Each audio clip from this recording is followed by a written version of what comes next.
Greetings once more. Yes, I recently did a video where I was talking about how, why ZANU PF lawyers must go back to school. And then I've been receiving some responses from different viewers. Thank you very much for those who have taken time to view. And thank you again to those who have subscribed to the channel. And thanks to everybody who has been engaging and interacting since the publication of that video. Now, this is what I would like to say.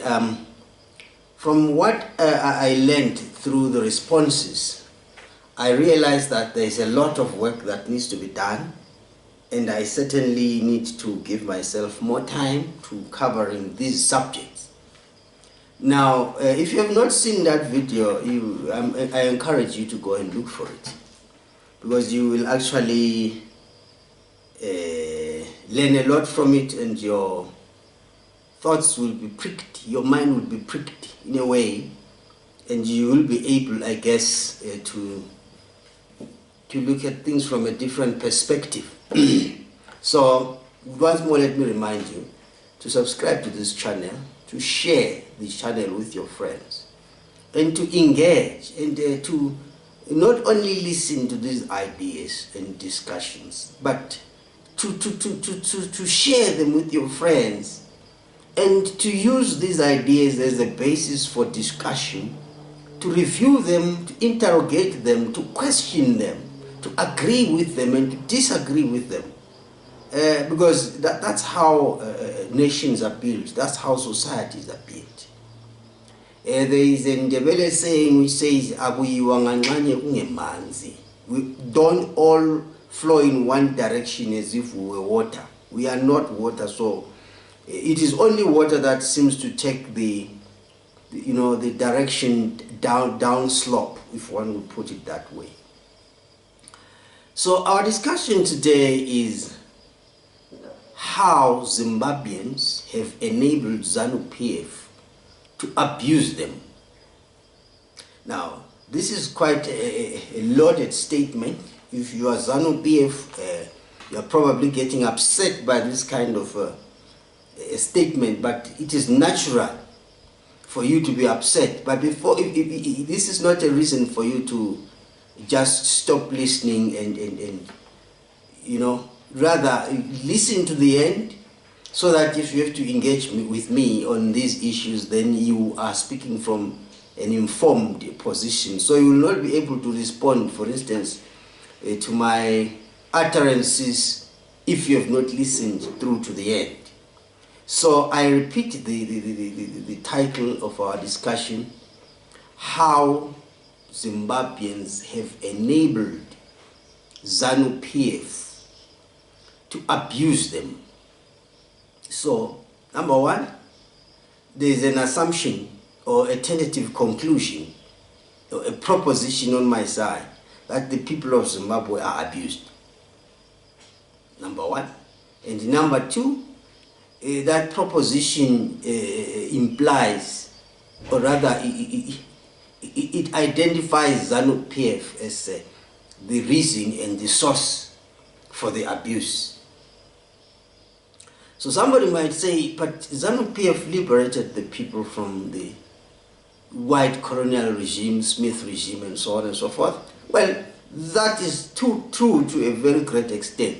But remember one thing, it's not only ZANU PF who liberated the country. It's every citizen, every Zimbabwean, everybody who was there at that time. I was a toddler when that war ended in 1979, 1980, but I can testify to the fact that I did assist one way or the other. For instance, I met Zipra guys one day, and they were asking about whether I had seen the white guy Smith and his Rhodesian forces. And I happened to alert the Zipra guys to the fact that I had seen a Rhodesian front vehicle drive past where I was. So in a way, I participated in the struggle.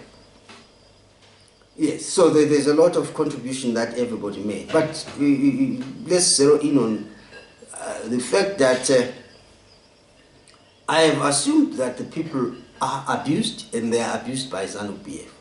Now, ask me why I'm saying that. If you have been, if you have lived in Zimbabwe for the past 50 to 55 years, you will agree with me that the quality of life for the people of Zimbabwe has gone down significantly. You know, under Smith regime, I'm not glorifying, I'm not romanticizing it, but people had the means of survival. The economic system enabled everybody at least to be able to scrounge around for food here and there, and those who were running their little businesses and those who were living as peasant farmers, they lived a life more dignified than what is currently the case. Because to be frank with you, an average Zimbabwean doesn't afford a good meal in a day. But so my assumption then is that the people have been abused, the quality of life has gone down, the level, you know, of literacy and education among the people, especially the young people, is so pathetic. Do you know that on average, among the Zimbabweans who really have acquired sound education, it's mostly those who are above the age of 35 going upwards. Maybe 30, but otherwise 35. Because, you know, the quality of education in the past 25 years specifically has gone down significantly. There is a lot that has gone down. Whilst the industries in Bulawayo and Harare, called Sosbeli then, and the Gwelo used to flourish, now those industrial centers have become ghosts. Those cities have become ghosts. They are ghost towns. Because the reason why they were established is no longer in existence. So in other words, a city that was established as an industrial city has just become a residential place. No industry, nothing. So then you have people that wake up every day not knowing what to do. Meanwhile, the gap between the rich and the poor continues to widen. We have such levels of opulence that will shock you if you go into places like Borodale and all those suburbs there in Harare, where some of the rich and the opulent are actually residing. You will be shocked at the gap that exists between the rich and the poor. For instance, I wonder how many of you are not shocked by the idea that we have one or two people in Zimbabwe who are able to feed everybody and provide anything, any gift of any kind to anybody. So whilst the rest of the people's lives have declined to abject poverty and lack, we have such a high level of opulence among others, especially the well-connected. And so, I have therefore assumed on the basis that, you know, these things are happening, that therefore the people of Zimbabwe are abused. For instance, who will not agree with me that the Chinese enjoy more rights in Zimbabwe than an average person? A person from Kai, a person from Binga, a person from Zarabane, or a person from Marange enjoys less rights than a Chinese. We know very well that when the Marange diamonds were discovered, the villagers there had to face the music for having been born in that place. What about the idea of a citizen who was recently shot and killed by some Chinese miners? And what was the outcome? The family was rewarded with a few cows. So the life of a Zimbabwean in the hands of a Chinese citizen has become as worthless. It's equivalent to the life of a cow. Slaughter a Zimbabwean or slaughter a cow, the cost is the same. The grief is the same, the burden on the human soul remains the same. And that is the nature of things. That has been the order of the day. It happens right before the eyes of every Zimbabwean. Whilst the people are watching, the Chinese are being given more rights. They are marching in the second phase of colonization. Do not deny the fact that the Chinese are colonizing Zimbabwe for the second time. First it was the British, now it's the Chinese. And they have been enabled to do that. And the question is, who is enabling them? Would it hurt you to say, you and me have been part of the enabling system? I was talking recently over the phone to a friend who is somewhere in Shirukwi, and I happened to ask him about the scenery, the beauty of the scenery there around Boderekwa, and so on and so forth, remembering the songs by the likes of Simon Shimbetu when they sang about the Boderekwa. And the friend tells me that there's no more Boderekwa to talk about. All those mountains have been blasted by the Chinese. That scenery has just been defaced. So we have a country that saves the foreigner better than it saves the local. The Chinese, a citizen, is a new Zimbabwean, is a new citizen. And once the people are watching all that happening, their hands are rendered tight and motionless. And the question is why? So, there's been a tendency to blame others for it, but I want you to look at the preamble to the Constitution. Again, if you've not seen this Constitution, please go find it and read it, because it will give you insight into many things. Now, this is how the preamble goes. It says, we, the people of Zimbabwe, united in our diversity by... So, first and foremost, it recognizes that there is diversity. And if you look at section 6, which talks about the languages, talks about the Jewa, the Chibaro, the English, the Kalanga, the Khoisan, the Nambia, the Ndau, the Ndebele, the Shangani, the Shona, the Soto, the Tonga, the Tswana, the Venda, and the Xhosa. This is diversity. So it says, united in our diversity. I think first and foremost, we have to accept the fact that there is this diversity. We are not a monolithic assemblage. We do not all speak the same language. And we do not all share the same culture. We do not eat the same kind of food. But it says, united in our diversity by our common desire for freedom. So the one thing that brings us together is the desire for freedom. Now, this is what the Constitution says. And you may ask yourself the question, do we have the freedom that the Constitution aspires for? It says, united in our diversity by our common desire for freedom, justice, and equality. So there's freedom, justice, and equality. And it says we are united by our resistance, not only resistance, our heroic resistance to colonialism. Now, I say that the Chinese are back on a new wave and a new phase of colonialism. And if we are united in our heroic resistance to colonialism, having resisted the British colonialism, should we now march on and embrace a Chinese colonialism? Those are the kind of questions that you need to ask yourself and answer as you sit where you are. So united in our heroic resistance to colonialism, racism, and all forms of domination and oppression. So all forms of colonialism, racism, domination, and oppression, you know, they are despicable, and we look at them with disdain. We have no room for them. Exalting and extolling the brave men and women who sacrificed their lives during the Umvukela, Chimurenga, and national liberation struggles. Now, it acknowledges here that there are people who sacrificed their lives.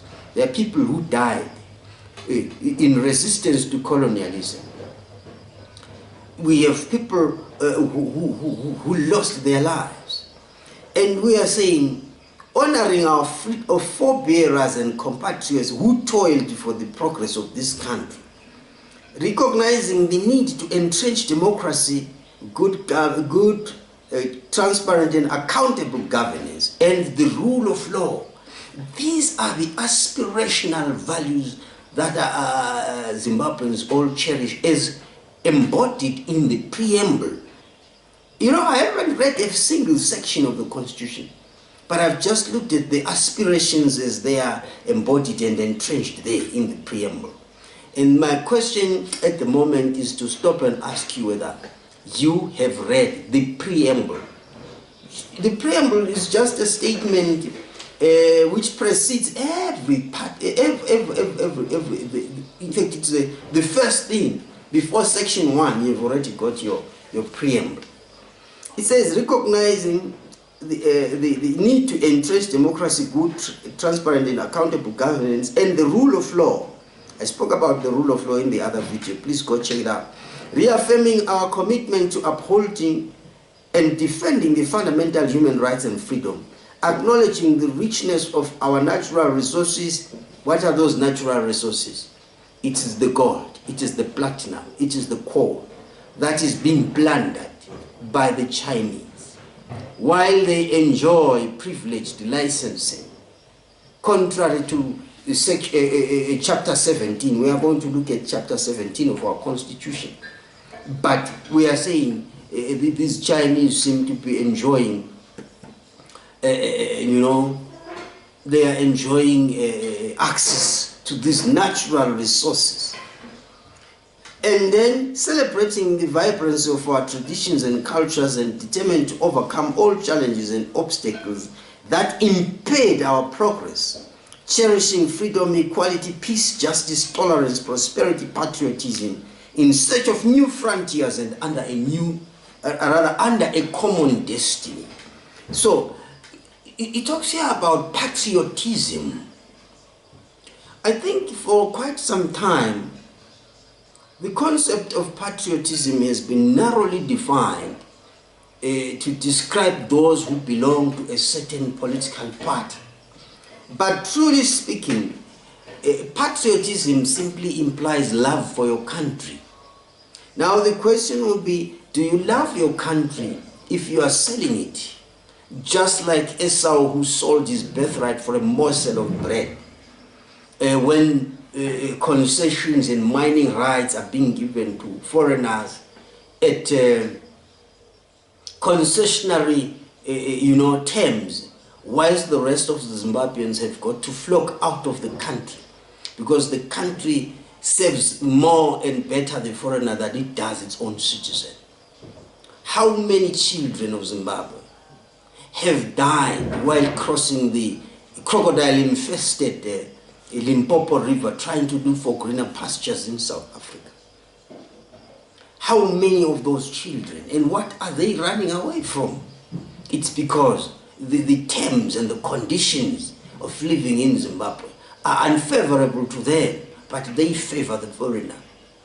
Recently, there's been a rant that while Zimbabweans are moving out, the Chinese are coming in. And some people actually say Zimbabweans are generally ungrateful and they lack foresight because they are turning away from the country whilst the Chinese and other foreigners are seeing opportunities there. That's hypocrisy. Because surely the indigenous people have no access to the licenses, the mining rights, the environment is rigged. Not so long ago, the Minister of Finance, Mr. Mthuli, was talking about how he tried to run a restaurant business, and he said he failed because the taxes and there were licensing fees which were so numerous and so exorbitant that running a business is rendered not viable. Even as we continue to go around and say Zimbabwe is open for business, how can that be the case if the licensing is restrictive, if the taxes are prohibitive, And we keep calling for indigenous people to invest. But how do they invest when the environment is rigged? When it is only about collecting taxes rather than allowing the industries to grow? Those are some of the issues that need to be dealt with. So, according to the, our preamble, says, acknowledging the supremacy of the Almighty God in whose hands our future lies. So, the role of God is acknowledged there. He says, we resolve by the tenets of this Constitution to commit ourselves to build a united, just and prosperous nation, founded on the values of transparency, equality, freedom, fairness, honesty, and the dignity of the hard work. So these are the virtues. And imploring the guidance and the support of Almighty God, hereby make this Constitution and commit ourselves to it as the fundamental law of our beloved land. You may not have been involved in drafting the Constitution. You may not have been in the country when the referendum was held to adopt this Constitution, or for some reason you may not have cast your vote, whether for the Constitution or against the Constitution. But the fact remains, because this Constitution was adopted by the people of Zimbabwe in a referendum in 2013, it says here, and I accept that part, it says, we hereby make this Constitution and commit ourselves to it as the fundamental law of our beloved land. So I also participated in the making of this Constitution. I also participated in the adoption of this Constitution. It doesn't mean I personally voted or I personally wrote a word or drafted the Constitution or made a contribution through maybe those meetings and reach out meetings that the commissioners held. It does not imply that I did any of that. But the fact that it was adopted by the people of Zimbabwe means that it is binding on everybody. So everybody has a duty to protect this document. But more than a document, everybody has a duty to protect the rights, and the privileges, and the obligations that arise from this document and in terms of this document. Having said that, let's go to chapter 1. Because, okay, before I even go to chapter 1, let me just outline that this Constitution is a very beautiful document which consists of 18 chapters. 18 chapters. So let me just give you a brief rundown of what these chapters consist of. Chapter 1 is the founding provisions. We talk about the Republic, the supremacy of the Constitution, and the sounding values, among others. We are going to pay attention to those in a moment. Then chapter 2 is about the national objectives. They are clearly stated and tabulated there. And then your chapter 3 is about citizenship. Who's a citizen? How do you acquire citizenship? How is it citizenship, and how do you relinquish it, and so on. And chapter 4 is about the Declaration of Rights, what some constitutions call the Bill of Rights. And then you've got your chapter 5. Chapter 5 is about the executive, that is the presidency and the cabinet. How the president is elected, and how the cabinet is constituted, and what are their powers, and so on. And then chapter 6 is about the legislature, that is the parliament, the senate, the provincial councils, and the local councils. So they are dealt with there in chapter 6, that's the legislature. And then your chapter 7 talks about elections, the electoral system, the electoral process, timing of elections, and then a delimitation of electoral boundaries, and so on. Chapter 8 is about the judiciary and the courts. You must familiarize yourself with that as well. Whilst your chapter 9 is about principles of public administration and leadership. You see, this kind of provisions must be understood, because the issue of public administration and leadership is where, that's particularly the area where the citizens have been abetting ZANU PF conduct, which is abusive in nature. I spoke about abetting, I spoke about enabling. We'll talk about that in a moment. So chapter 9 is about the principles of public administration and leadership. And then chapter 10 is about the civil service, conduct of members of the civil service. I'm sure you've gone into an office of the civil servants, maybe at the birth and death registration office, or at the passport office, or at a public hospital or clinic or wherever, or at a school. How have you been treated? The conduct of civil servants is stated there. How have the police dealt with you at the roadblock? And so on and so forth. Those are the issues that are covered in chapter 10 of the Constitution. You must read them, understand them, so that when you go to that hospital, or when you go to the Department of Home Affairs, where you apply for a passport, a birth certificate, you can measure the conduct of those civil servants based on the yardstick that is given for us there in chapter 10. Chapter 11 is about security services. That is the police, the army, the prison. And then your chapter 12 is about the independent commissions supporting democracy. I'm not sure if you know about the independent commissions there that have been established, your Human Rights Commission, your different commissions. And then chapter 13 is about institutions that have been appointed to combat corruption and crime. So there are institutions like your Anti-Corruption Commission. There are institutions like your National Prosecuting Authority. Do you understand enough about their mandate, their composition, and how you can approach them, how they can help you?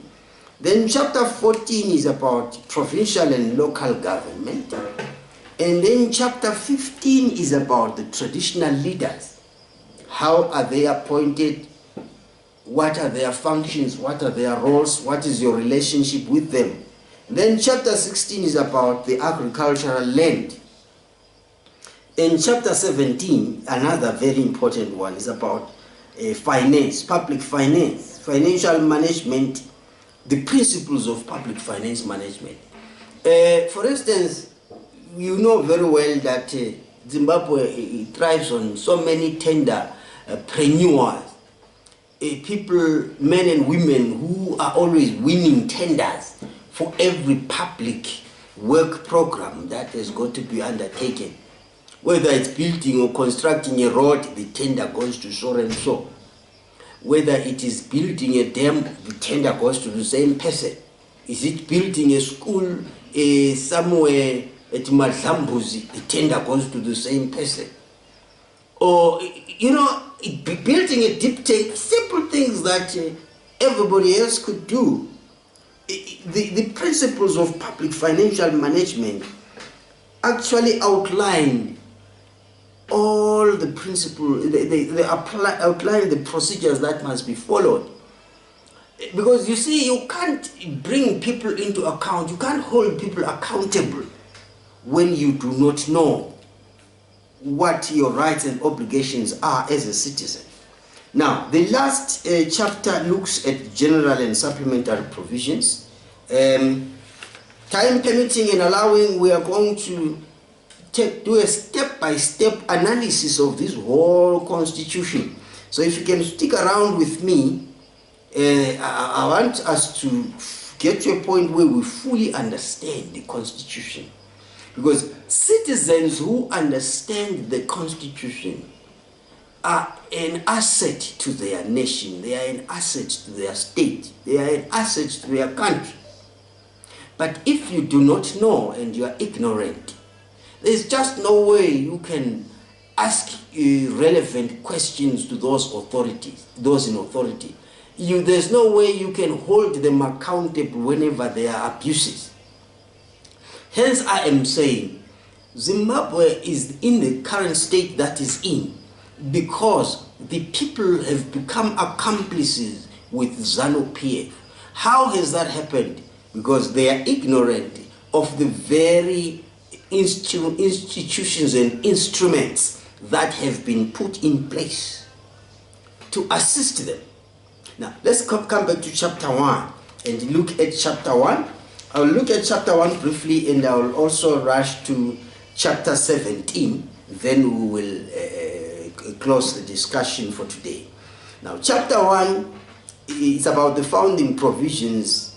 Verse 1, remember, it's section 1, not verse 1. I'm used to church. It says, section 1, Zimbabwe is a unitary, democratic, and sovereign republic. And then section 2 says supremacy of the constitution. This constitution is the supreme law of Zimbabwe, and any law, custom, or conduct inconsistent with it is invalid to the extent of the inconsistency. So this simply means the conduct of every person that you interact with in Zimbabwe must align to the values and to the principles and to the rules that are outlined in this document. So it doesn't matter whether at village level you are interacting with the councillor in that village or you are interacting with the chief in that village. The conduct of every person must align to this constitution. You see, this is its application is indiscriminate. From the lowest person in the country to the highest person in the country, even if you are interacting with the president or the deputy president or the chief justice or the parliament or the speaker, anybody, their conduct must be consistent with the constitution. You see, there is a statement that I once heard where Americans say, we Americans are lucky because we are not ruled by men, we are ruled by the law. I wish the people of Zimbabwe could say the same and say, we people of Zimbabwe are lucky because we are not ruled by men, we are ruled by the law. How is it important for that distinction to be made? You see, when you are ruled by a man, remember men, by men we mean men and women. Human beings are self-interested creatures. They usually and always make decisions that suit their own needs, their own interests. So in a way, when you are looking at rule by the people, by people, not by the people, ruled by a certain people, you are most likely to experience some displays of some selfish conduct here and there, because human beings are naturally selfish. So it says, we are lucky because we are not ruled by the law. Rather, we are not ruled by men, we are ruled by the law. So this constitution provides that law that upon which the country is ruled. It says the obligations imposed by this constitution are binding on every natural person, on every person, natural, juristic, including the state and all executive, legislative, and judicial institutions and agencies of government at every level, and must be fulfilled by them. The founding provisions are also stated there in section 3. It says Zimbabwe is founded on respect for the following values and principles. Supremacy of the constitution. So that is supremacy of the law. So on the basis of this, you can also speak like Americans and say, we Zimbabweans are lucky because we are not ruled by men, we are ruled by the law. So, but if you do not know the law itself, you can't bring the functionaries of public office to account, because unless you know what the law says, you can't judge their conduct, whether their conduct is aligned to the law or it's not aligned to the law. You can only judge, you can only pass that judgment if you have read the law yourself, if you've seen the law yourself. So it says Zimbabwe is founded on respect for the following principles: supremacy of the Constitution, the rule of law, fundamental human rights and freedoms, the nation's diverse cultural, religious and traditional values, recognition of the inherent dignity and worth of each human being, recognition of the equality of all humans, gender equality, good governance, recognition of and respect for the liberation struggle. Now, the liberation struggle must not just be discussed and referred to as if it was some empty event which was inconsequential to the people. Now, if people struggled for liberation, the question to be asked and answered is whether they are enjoying that liberation. There is no point glossing over the sacrifices of the struggle when the people are not able to enjoy the fruits of the struggle. That's very, very important. So people struggled, yes, fair and fine. Section 3(1)(I) says recognition of the respect for the liberation struggle. So you see, when the moment we mention the liberation struggle as a unifying point for all the people of Zimbabwe, the question then should be, are people enjoying the fruits of the struggle? That's a very profound question that must be asked and answered. Because unless the fruits of the struggle are available for people to enjoy, then the struggle was meaningless. For instance, the people that died to liberate the country, talk about the likes of Jason Zia Papamoy, talk about the likes of, who's this? Josiah Tongoka. Talk about the likes of Alfred Nikita Mangena. Talk about the likes of Herbert Chitepo.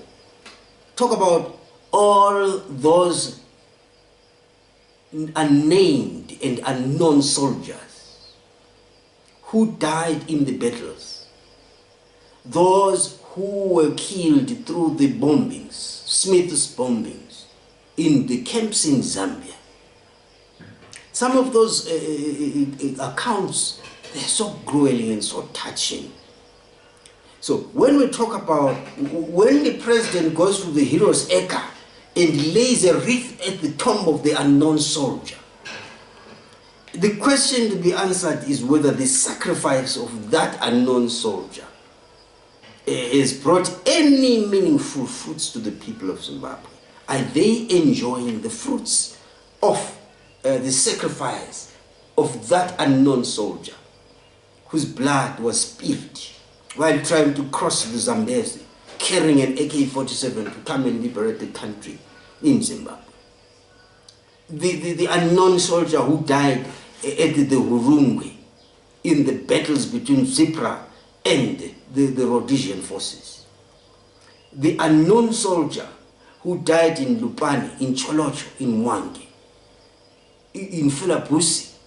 The unknown soldier who died in the valleys of the Sabi and the Honde. That unknown soldier who died in Mazol, in all the different parts of the country, to liberate the country. Because we always talk about the liberation struggle, and the question is, where are the fruits of that liberation struggle?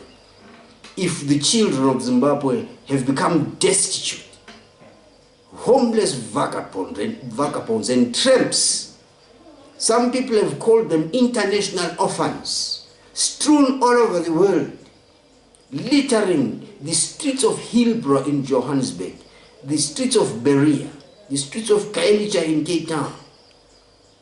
They are all over the place.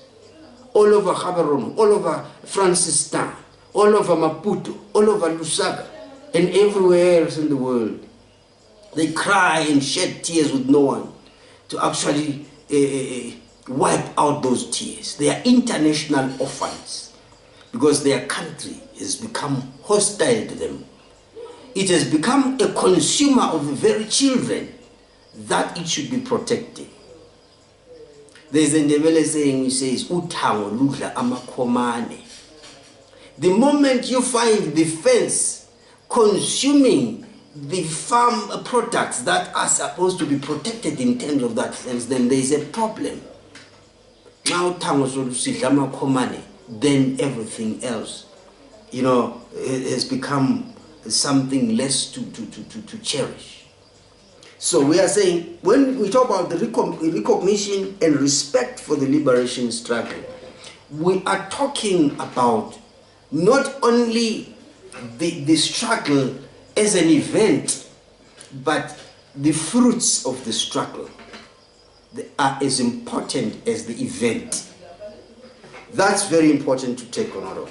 Then, so still on the founding principles, section 3.2 says, the principles of good governance which bind the state and all institutions and agencies of government at every level include a multi-party democratic system, political system, an electoral system based on universal suffrage and equality of votes, free and fair and regular elections, adequate representation of the electorate, and so on. We know very well that whenever there is an election in Zimbabwe, opposition members get abused, they get beaten, they get abducted, they go through all kinds of abuse at the hands of those who claim to have liberated them. Sometimes you wonder the paradox of liberation as it is actually expressed through ZANU PF discourses. Somebody says, I liberated you, therefore I beat you up to silence. Surely, how does that work? So we are saying the principles of good governance, which bind the state and all institutions and agencies of government at every level, include the orderly transfer of power following elections. Have we had an orderly transfer of power following elections?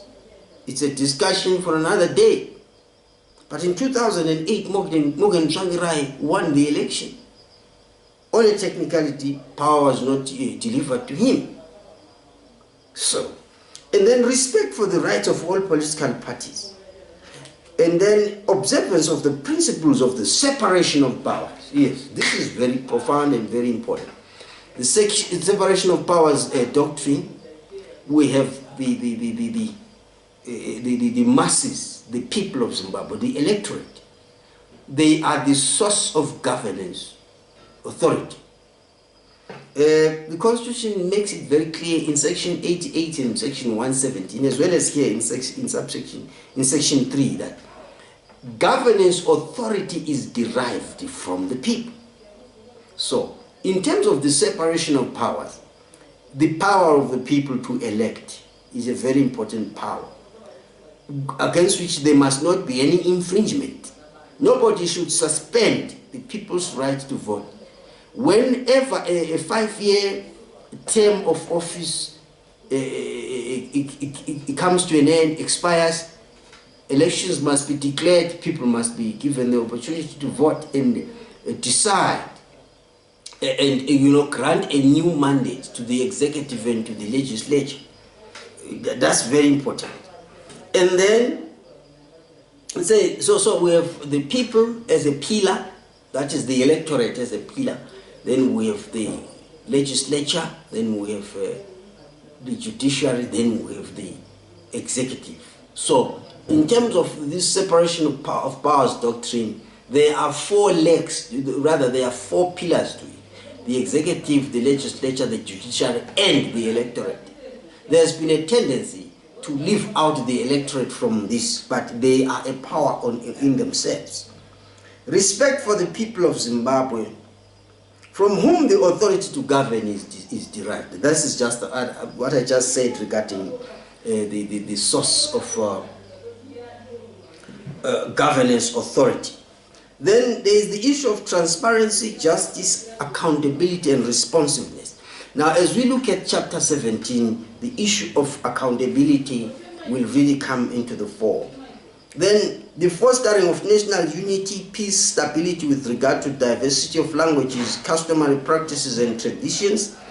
The recognition of rights of ethnic, racial, cultural, linguistic, and religious groups, and persons with disabilities, women, the elderly, the youth, the children, veterans of the struggle, and so on.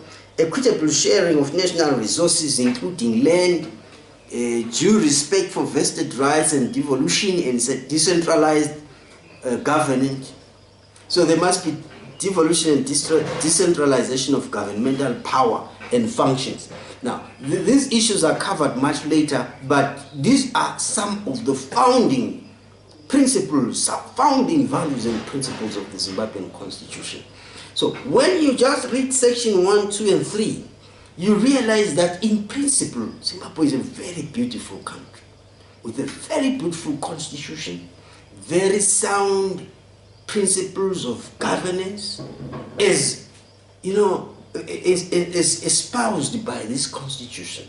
But then you find that there is a gap, there is a mismatch between what is written in the constitution and what is obtaining on the ground.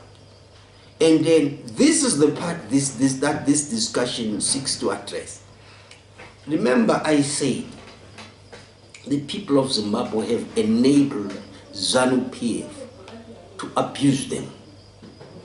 Now, with such a beautiful document, having seen all these aspirational values and principles that we've so far covered in this discussion, the question is, why do people still allow themselves to be driven roughshod by the councillors in the village?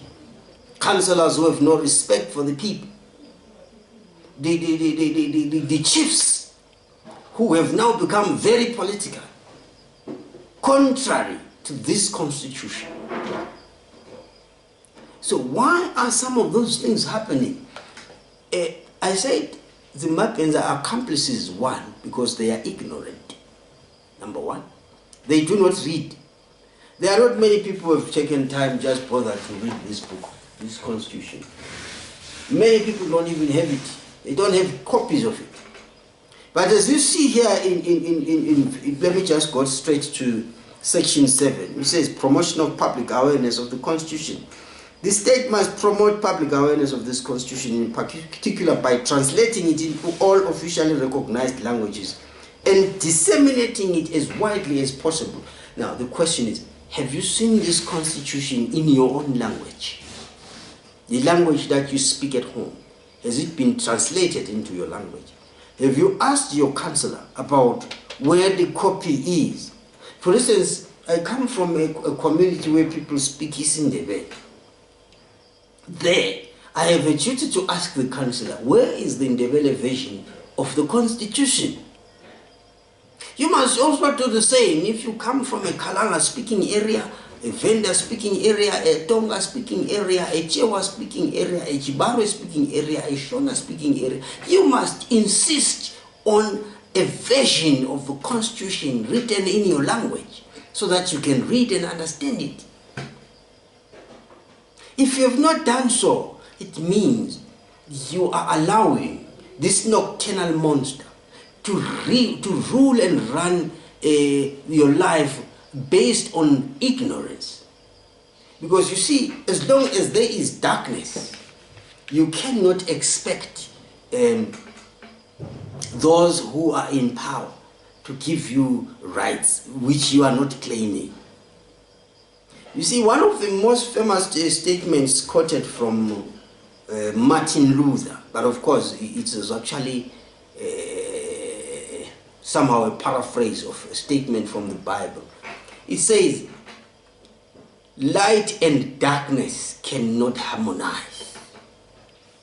To uphold and to defend one is to assault and to overthrow the other. So light and darkness cannot harmonize. I'm sure you know it pretty well, that you don't have to spend time casting darkness. You just need to light a candle. That's what we are doing on this platform. We are not going to be spending time casting abuse of authority and power. We will just light a candle. Because I believe that the people who are in power, the people who know their rights, the people who know their constitution, they will do great exploits.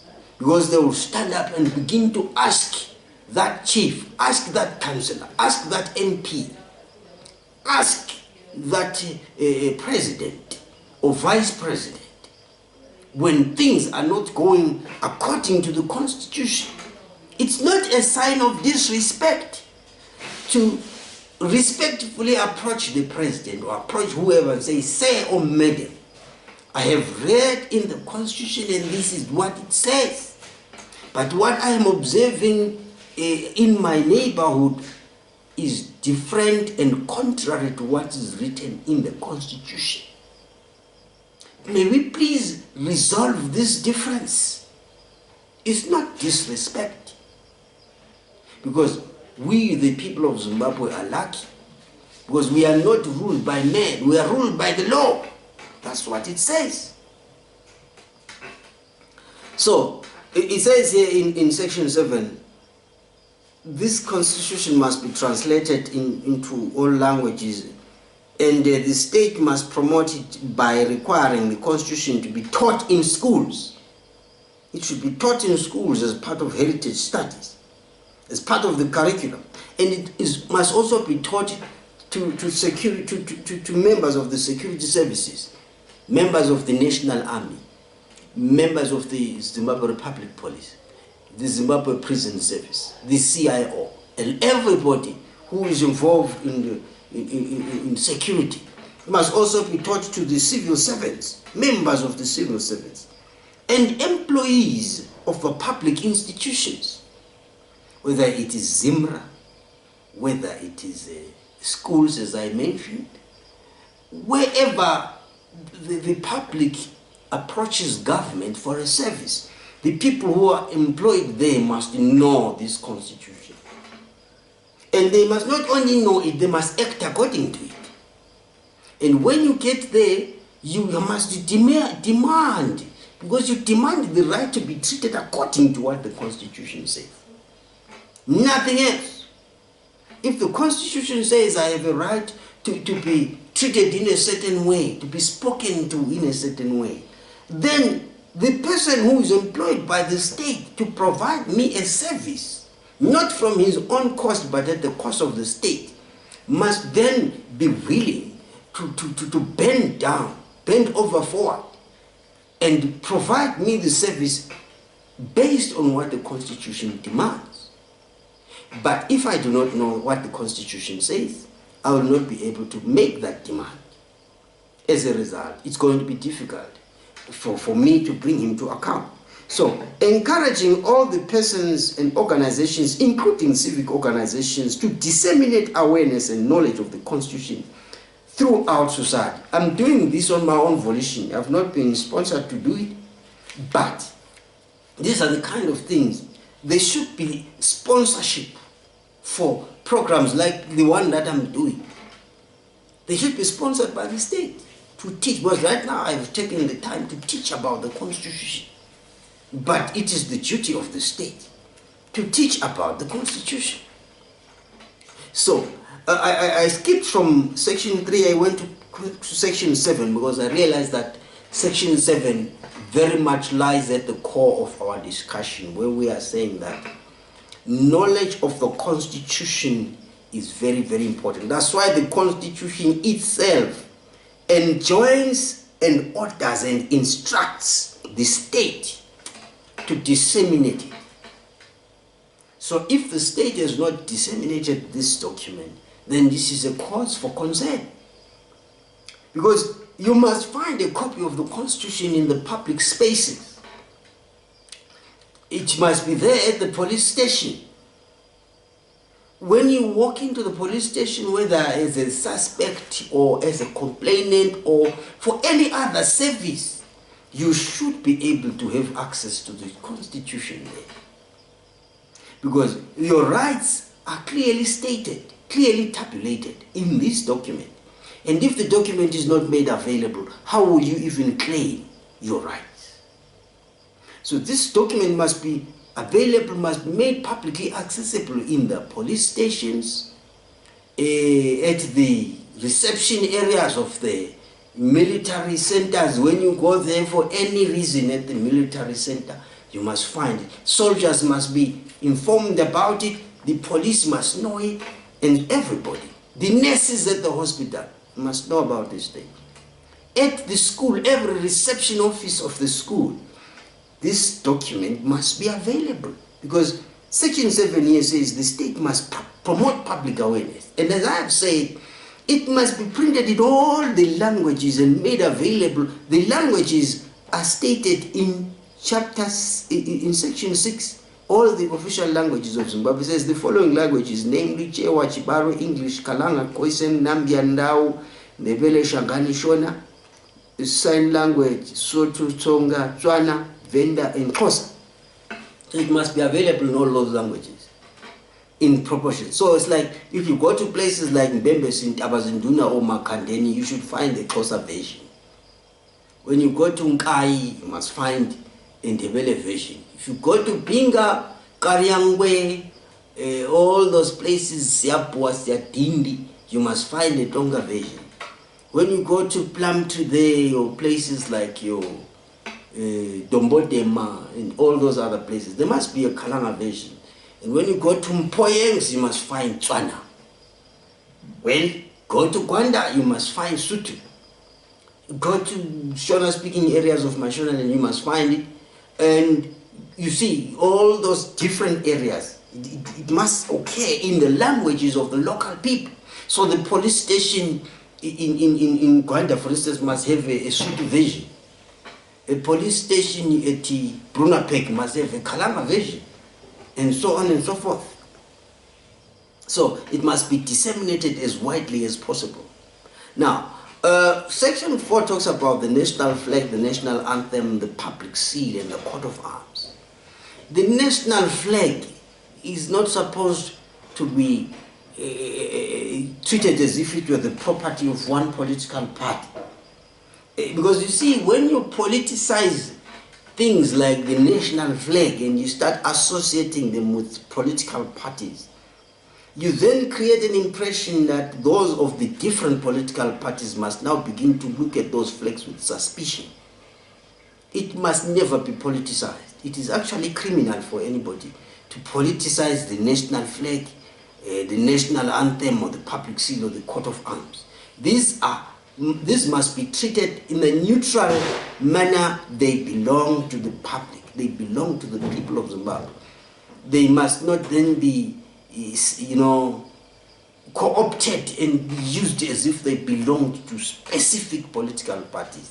It's very unpatriotic to do so, because then it tends to distance the rest of the people with a different political persuasion from wanting to associate with those treasures of the state.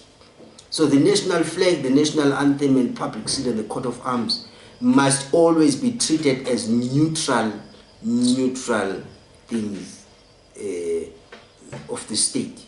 Let me not belabor that point. And then Section 5 talks about the different tiers of government.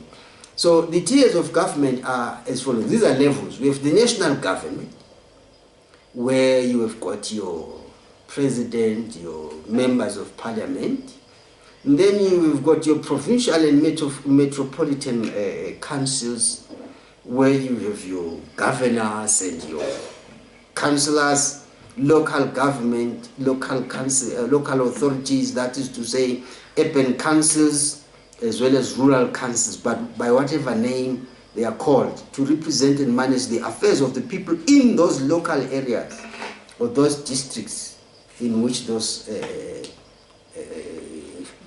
that level of government operates.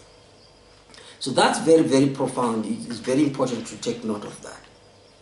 So I said that we were going to look at the preamble, chapter 1.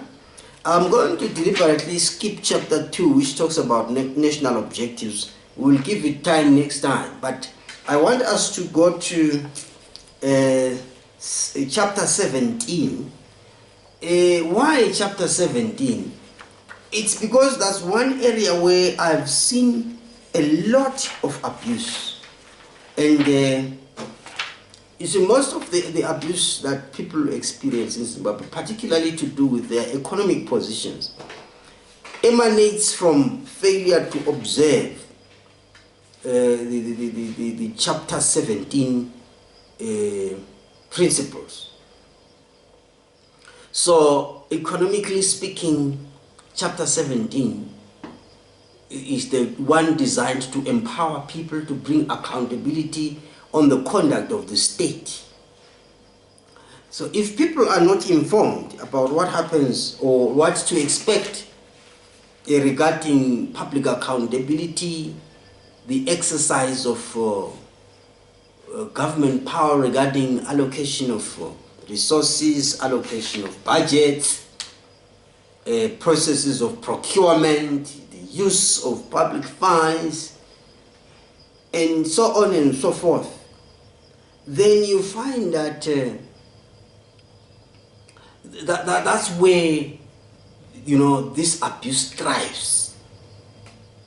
We heard from ZANU PF itself that there is a division. There is a new word that entered Zimbabwean lexicon.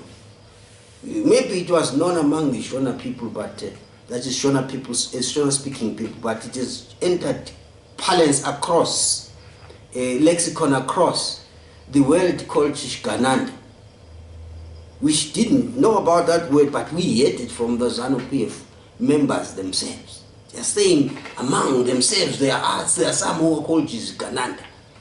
It is those who have usurped the authority and they have literally captured the resources of the state, all the channels of the state in terms of procurement, in terms of allocation of resources, licenses, everything.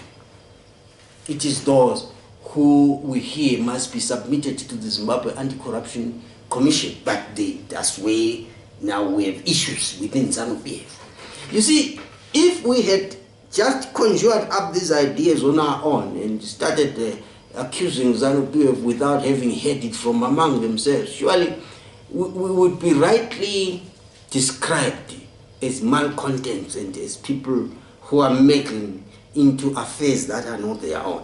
But when these issues and these reports arise from ZANU PF themselves, then they just shed light on the level of the rot that is happening within that institution. Now, chapter 17 of the Constitution on Finance, part 1 says, financial management, principles of public management. It says the following principles must guide all aspects of public finance in Zimbabwe. It says there must be transparency and accountability in financial matters. The public finance system must be directed towards national development. So the public finance system is not directed towards enriching individuals. It's not even directed towards enriching a political party. Whilst on that, I think let me take this opportunity to just address something that is a problem in Zimbabwe. People seem to conflate government in the state and the ruling party. For most people, the distinction is not known or is not significant. So when people talk about Zimbabwe, they talk about the state, the government, and ZANU PF interchangeably, as if they were one entity. Maybe, again, it comes back to the issue of lack of knowledge and lack of understanding. That is the ignorance that I'm talking about. There is a distinction, theoretically and practically, between the state, the government, and ZANU PF. Let me try and hastily mark the distinction. The state is that physical thing with its boundaries from Zambezi to Limpopo. it is an invisible thing because it exists, you know, how can I put it? I've said that the area marked by the boundaries of what is called Zimbabwe constituted state. So everything that happens inside the boundaries is happening inside the state. And at every point, there happens to be a government, which is a transient and a passing entity or institution, which is given the task to manage the state. So the government manages the state. The state is permanent, but the government is passing, it's transient. So those, that institution that is endowed with the power to manage the state is called a government.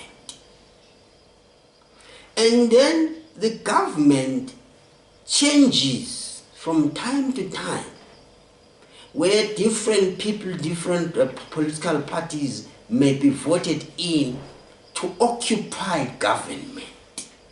So when a party, a specific political party has been elected to run the country as a government, it does not mean that the party has become the government, but it simply means that a political party has been appointed to run the government.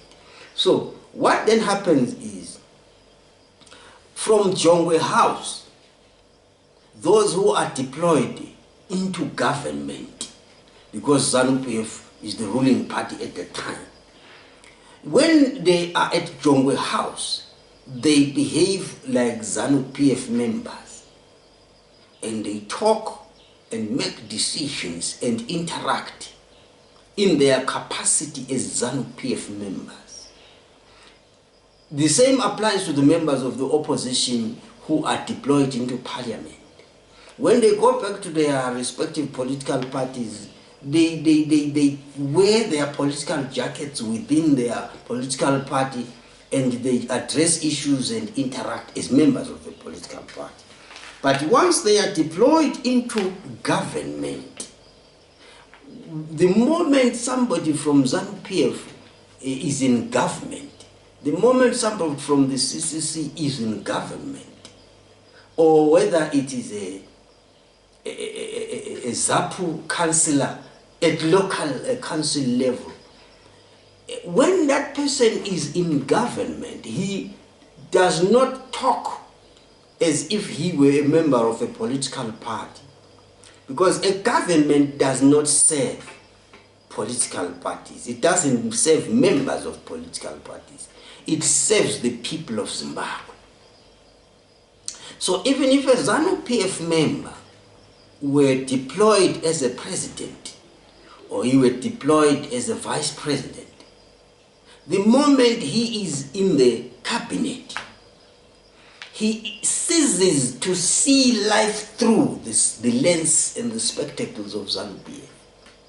Because the moment he or she does that, she is then overthrowing the state, because he is now bringing in a political issue into a state thing, into a state issue.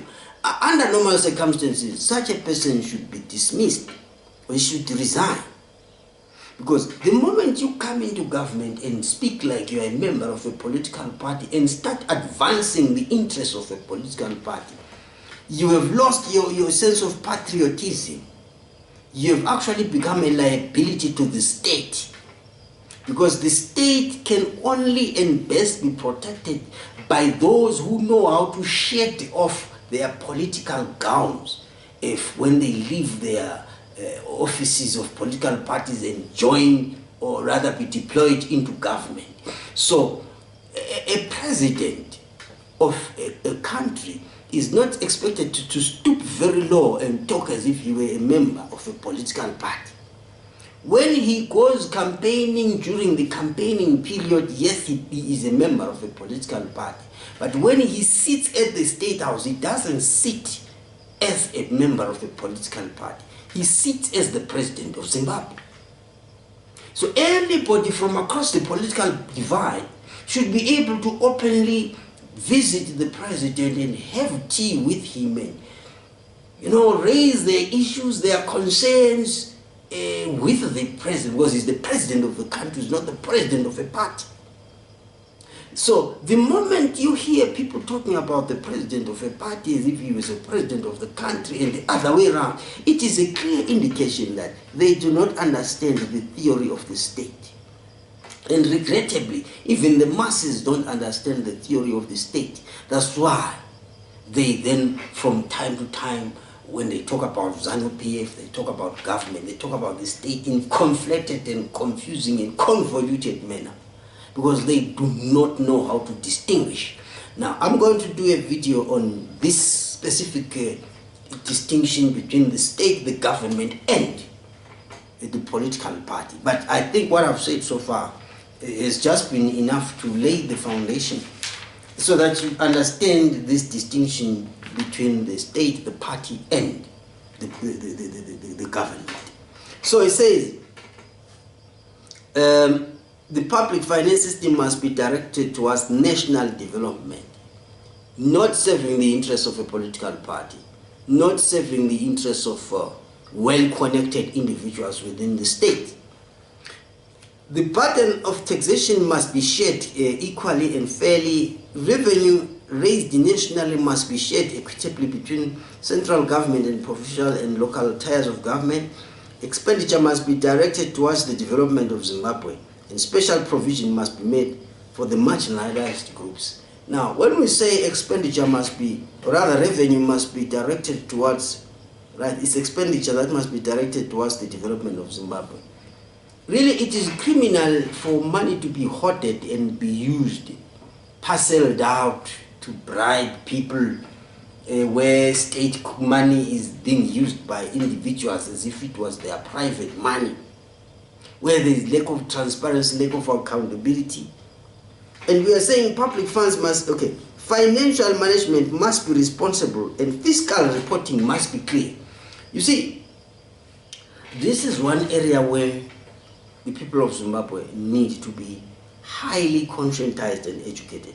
Financial management of the state. How much money does the state make from the diamond, from the gold, from the platinum? How much of those are being smuggled out of the country? How much revenue is the country losing? We can't have a country, we can't have a state that is run for the purpose of benefiting a few people while leaving the rest of the people, of the citizens, as paupers, as tramps, as vagabonds, and as fugitives. Something is grossly wrong there. And it says here, so there must be clear financial management principles and responsible fiscal reporting. So at the end of the financial period, the state must explain itself to the people in terms of finances. How has it spent the finances? It says no taxes may be levied except under specific authority of the Constitution or an act. And I did say earlier that the Minister of Finance, Professor Mthuli, recently admitted that the Zimbabweans were so heavily taxed, that every business was so heavily taxed. That was stated. And it says here, the next point, so I'll say chapter 17 runs from section 298 up to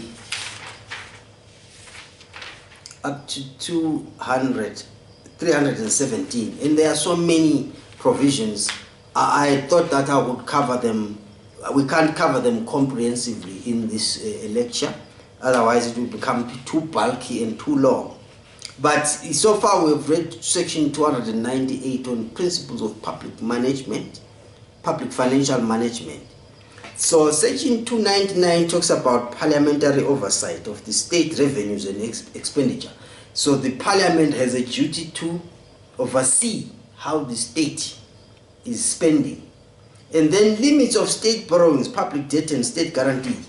Yeah, the power of the state, that is through the executive, to borrow must be limited.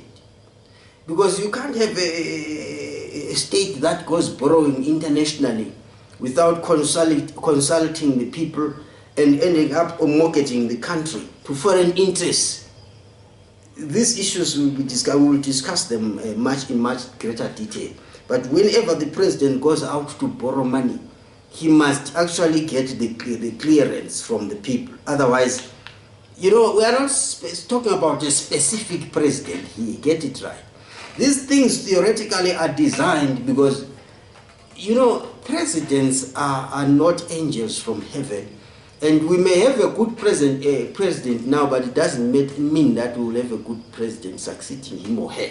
So these are checks and balances. So don't take things personally. I have noticed that whenever you talk about the law in Zimbabwe and you analyze the office of a president, people get upset because they think you are analyzing a specific individual. No, it's not about the individual. It is about analyzing the institution and talking about the law, because at the end of the day there is a risk. We may have a good president now, but we don't have a guarantee that the next one will be as good. So that's why we need these limits of state borrowings, public debt and state guarantees. The president must be accountable. Allocation of revenues between provincial and local tiers of government. Again, that one will occupy us in our next discussion. The consolidated revenue fund, then the withdrawals from consolidated fund, charges upon the consolidated fund, all these we need to talk about them. Appropriations, I think basically talking about these issues of public finance management, there is a lot that really needs to be covered theoretically, and how to safeguard the public funds and property, that is in part 4, that's section 308, the role of the Auditor General and his or her functions. Do we have an Auditor General in Zimbabwe? And is he or she reporting openly about what is happening? Are we really auditing the people? Are we auditing businesses? All these allegations of money laundering that are flying around, what is the Auditor General saying about them? So those are some of the things that we need to understand. And then procurement and other governmental contracts, that is part 6. So part 6 of chapter 17, where we have section 315, 316 and 317. It talks about, yeah, that's part 6. But let me just maybe to close this, let me look at procurement and other governmental contracts in section 15. It says, an act of parliament must prescribe procedures for the procurement of goods and services by the state and all institutions and agencies of government at every level, so that procurement is effected in a manner that is transparent, fair, honest, and cost-effective. There is a Procurement Act. I'm going to give it time. There is a video dedicated to the Procurement Act itself, so that we fully understand what the Procurement Act says. And then an Act of Parliament must provide for the negotiation and performance of the following contract: joint venture contracts, contracts for the construction and operation of infrastructure and facilities, concessions and mineral and other rights, to ensure transparency, honesty, cost-effectiveness, and competitiveness. You see, this part on procurement and governmental contracts, this is the area which has been bleeding Zimbabwe to death, because there is an obvious flouting of procurement laws, tender laws. There's no transparency in issuing of tenders, granting of tenders. As I said earlier, bids are granted to the same people, they are awarded to the same people and over again. And there doesn't seem to be transparency.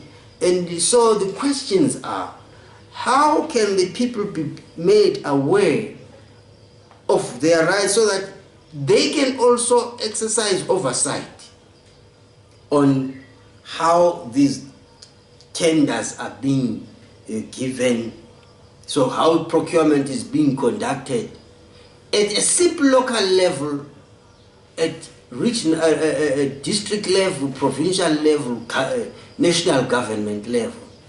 Because we can't have a centralization of procurement where digging of a borehole in Madambuzi or somewhere at Zezani in Bedbridge is done, procurement is regulated from Harare, or where contracts for the construction of anything has to be from the central office, or whether the issue regarding the granting of concessions. I spoke earlier about the mining that is taking place and blasting all those mountains and hills and those inselbecks at Domboshawa, and you know, blasting that great dike. And the question that has to be answered in terms of the constitution is how those concessions are granted to those foreign mining interests, whether those are granted for the welfare of the people of Zimbabwe, with the interests of the people of Zimbabwe in mind. Forget not, I lamented the fact that a man was recently killed by the Chinese and his family was compensated with a few cows. Those are the issues that must be understood in terms of section 315 of the Constitution. And as I have already promised, we are going to zero in on that. Now, to round up and conclude, I began by saying that the title of the discussion is how Zimbabweans have enabled ZANU PF to abuse them.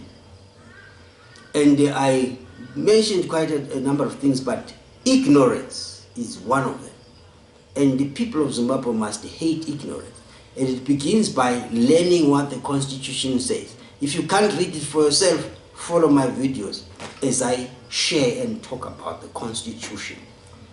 And so the issue of ignorance, and maybe I did say this, in one of my videos, somebody wrote a comment and said, the problem with you, lawyers and doctors and professors and educated people of Zimbabwe, is that you always talk. And my answer was, but how can how can we help one another unless we talk and teach one another and share ideas? Because strength comes from knowledge. The Bible says it very clear in Hosea that my people, God says, my people perish for lack of knowledge. In the same vein, the people of Zimbabwe are being abused by ZANU PF for lack of knowledge. Thank you very much for being part of today's presentation. Remember to like my video, to share my video, to share the channel with others, but most importantly, to subscribe, so that when there are future posts, you may be informed promptly and you can take advantage of them.